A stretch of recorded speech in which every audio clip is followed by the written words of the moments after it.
Time now for a Latitudes and Attitudes look at a new cruising boat. Now here's a sailboat that truly embodies the mantra, go small, go now. You're looking at what is essentially hull number 1 of the new and improved Dana 24, although the new builders are starting with hull number 351, as Pacific Seacraft had built 348 of the venerable Danas. Now, however, they are being hand-built in the Pacific Northwest by the owners of Seacraft Yacht Sales. We found our test boat lying to their docks on Lake Union in Seattle, Washington. And while the new Dana 24 has some cosmetic, ergonomic, and equipment improvements over previous versions, she's still through and through the same famous William Krelock design. She qualifies as a pocket cruiser with a length on deck of 24 feet 2 inches. Her stout bowsprit increases length overall to 27 feet 3 inches. Of course, that means slip fees and regular maintenance are going to be fairly modest for a small boat that harbors big aspirations. In fact, everywhere you look, you'll find big boat thinking in a small boat package. Starting in the cockpit, the bench seats are long enough to sleep on, whether underway or short-handed or under the stars in that warm tropical lagoon. The coaming is high enough to provide back support, and there's good storage with 2 cubbies and 2 large lockers. Heavy-duty latches and lifeline attachments indicate the boat is designed to go places. The Yanmar engine controls and gauges are within easy reach, along with engine access. Other notable features include the new Smart Plug shore power connection, a well-placed mainsheet traveler, a dedicated propane locker, and a chock and locker for stern anchor rode. As you would expect, all sail control lines are led aft. The primary sheet winches are well placed for the helmsman on either tack. Halyard winches are mounted either side of the companionway hatch and at the right level for pulling. Moving forward, details that lend both beauty and functionality are readily apparent. This boat featured the optional teak cap rails and handrails. Just enough exterior teak to add that timeless element of beauty.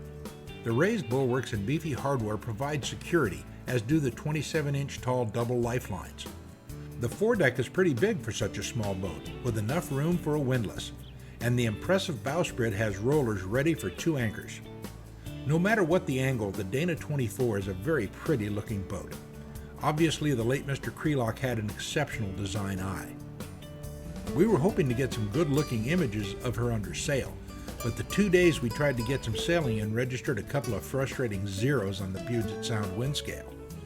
Fortunately, a Dana 24 owner from San Francisco, Chris Human, let us use some of his video footage. You've probably already seen some of these incredible images from his kite cam on YouTube as he single-hands his boat on the bay and the Pacific Ocean. In fact, Chris sailed his Dana 24 Carol E to a 3rd place finish in the 2008 single-handed Transpac yacht race from San Francisco to Hawaii. Very impressive. Back at the dock on Lake Union, we'll duck down below to show you the interior of this exceptional little boat. With over 6 feet of headroom, most sailors will be surprised when they first step down the companionway steps. As you can see, the open floor plan lends an air of spaciousness to what could otherwise be a cramped interior. The Dana 24 offers teak and cherry as standard woodwork. They can also custom build interiors with other types of wood. What I noticed is that, just like on the outside, inside she's designed for cruising.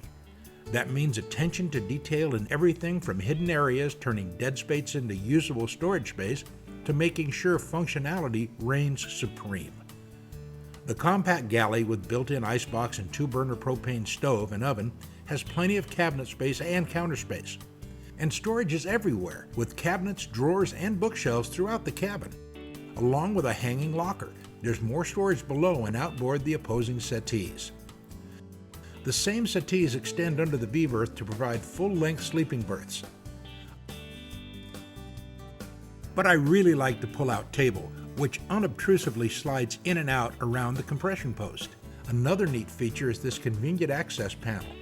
The 21 horsepower Yanmar's dipstick is up front, and this hatch allows you to check the oil without needing to remove the steps, which in turn allow even better access. The Dana 24 single head is to starboard at the base of the steps and is roomier than it appears. It features a handheld shower and a wet locker with easy seawater strainer access. Other improvements include all LED lighting with dimmer switches to ensure low power consumption when passage making. And the large stainless steel rectangular port lights are from Newfound Metals, allowing excellent light and circulation. But the new builders admit that a lot of what made the Dana 24 so successful is difficult to improve upon. Most of the original design has been retained, even some of the original carpenters, which is quite evident when you look at the exceptional joinery throughout the boat. The Dana 24 was designed to easily and comfortably take a couple or single handle virtually anywhere in the world.